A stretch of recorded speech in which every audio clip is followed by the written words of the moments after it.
से आज जनसंपर्क किया हुआ है, तो आपको क्या लगता है लोगों को किस तरह से आपको प्रेम मिला है, किस तरह से उनका व्यू मिला है आपको? मैडम, मैं एक चुनाव लड़ चुका हूँ।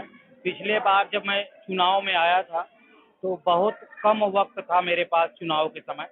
मैं 20 से 25 दिनों में अपना चुनाव लड़ा था और उस वक्त मैं जनता के बीच में जिस प्रकार से पहुंचना चाहिए डोर टू डोर मैं पहुंच नहीं पाया था।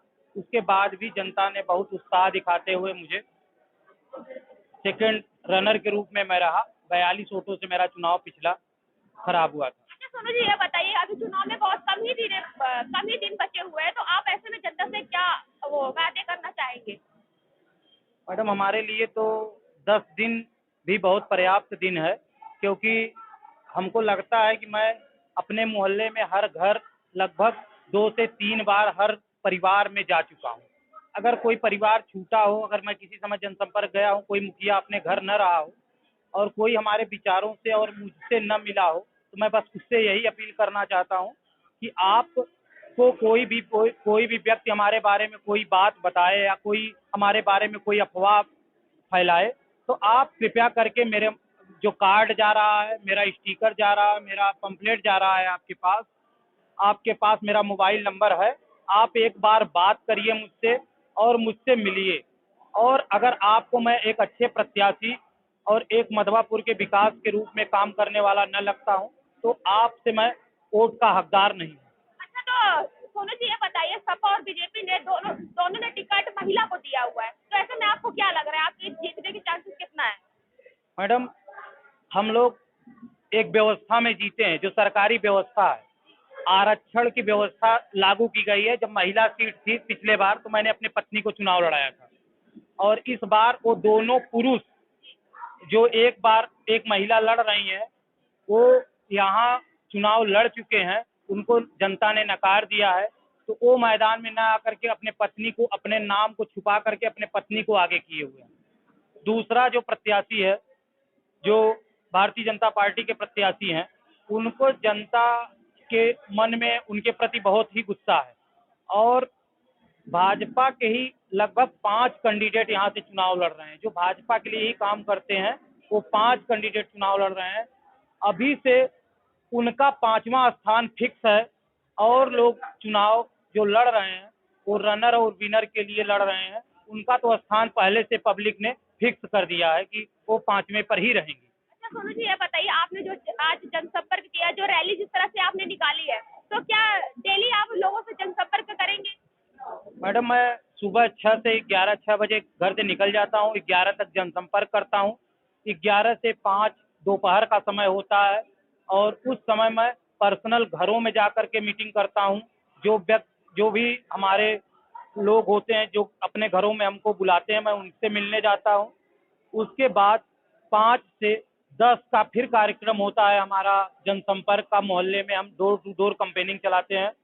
उसके बाद 10 से लेकर के 12 तक मैं कार्यालय पर बैठ करके अपने जो भी कार्यकर्ता हैं, भाई हैं हमारे, जो भी क्षेत्र में हमारे लिए काम कर रहे हैं, मैं उनसे मिलने का काम करता हूँ। सोनू जी ऐसे कई नेता होते हैं, कई पार्षद होते हैं जो चुनाव के टाइम पे ही लोगों से मिलते हैं, जनसंपर्क करते हैं, तो क्या ऐसा आप भी करेंगे कि लोगों से सिर्फ चुनाव के टाइम ही उनसे मिलेंगे, उसके बाद आप उनको भूल जाएंगे, अपनी जनता को भूल जाएंगे? मैडम, मैं तुलाराम बाग में रहता हूँ और मेरा जो कमरा है जहाँ मैं बैठता हूँ, ऑफिस हमारी है। आप किसी भी समय सुबह 6 बजे मेरे घर का गेट खुल जाता है और रात के 10 बजे तक वो कमरा खुला रहता है। उसमें कोई भी आम पब्लिक जाते हैं, अगर मैं न रहूं तब भी वो दरवाज़ा खुला रहता है। सुबह 6 से 11 तक मैं अपने घर पर बैठता हूं और अपने क्षेत्र और शहर में कोई भी व्यक्ति जो हमसे मिलने का इच्छुक रहता है, मैं अपने घर पर मिलता हूं। उसके बाद मैं शाम को जब आ जाता हूं तो वहाँ मिलने का काम करता हूं। तो मिलने का कोई है नहीं। और शायद जितने प्रत्याशी यहाँ चुनाव के समय जितने लोगों से मिलते होंगे, उस तरीके का जनसंपर्क मेरा पर डे का होता है। हम अपने घर क्या आप चुनाव के बाद भी लोगों से ऐसे ही मिलेंगे? मैडम, चुनाव तो आज है। चुनाव के पहले भी आप हमारे नाम के बारे में पता करेंगे, पूरे शहर में कोई समाज सेवी व्यक्ति होगा, कोई कार्यक्रम करने वाला व्यक्ति होगा, कहीं भी कोई सामाजिक गतिविधि रहती होगी, तो उसमें सोनू पाठक की उपस्थिति जरूर रहती है। और वहाँ पर जो हमारे पास जो भी व्यवस्था रहती है उस तरीके से मैं सहयोगी के रूप में खड़ा रहूँ। अच्छा सोनू जी, जैसे कि जो आपका क्षेत्र है, मधुपुर का जो क्षेत्र है, वो माघ मेला में मतलब काफी चलता फिरता सड़क है, तो ऐसे में जब माघ मेला हर वर्ष आता है तो जो सड़क पे दुकान लगाते हैं उनको प्रशासन काफी परेशान करती है, तो उनको उनके लिए आपने क्या सोचा है? मैडम, हमारे क्षेत्र में जो व्यापारी हैं, व्यापारी वर्ग जो कमजोर तबके के लोग हैं, हमारे यहाँ एक तिरंगा पार्क है जो हमारे मोहल्ले के मुहाने पर है और एक सब्जी मंडी है।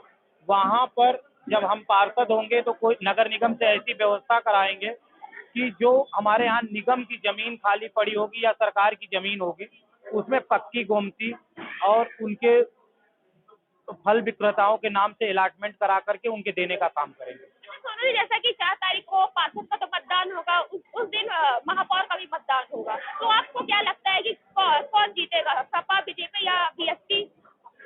मैडम, इस समय जो चुनाव चल रहा है, मैं अपने चुनाव में इतना व्यस्त हूँ कि मेरी नज़र मधवापुर के अलावा पूरे शहर में कहीं नहीं जा पा रही है।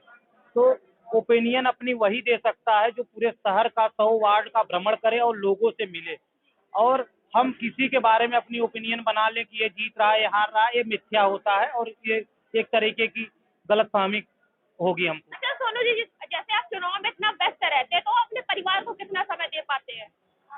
मैडम, परिवार को तो समय बहुत कम दे पाता हूँ, लेकिन परिवार नाराजगी नहीं व्यक्त करती आपसे? क्योंकि पहले हमारी पारिवारिक जिम्मेदारियां कम निभाने की वजह से नाराजगी होती थी, लेकिन जब से पत्नी चुनाव लड़ ली, पिछला चुनाव वही लड़ी थी, तो वो जान गई है कि जनता के बीच में जाना और मेहनत करना कितना कठिन काम होता है, तो इस वजह से उनका भरपूर सहयोग मेरे साथ रहता है। अब हमारे भाई का परिवार वार्ड नंबर 36 हो चुका है, हम सभी इनके परिवार के ही सदस्य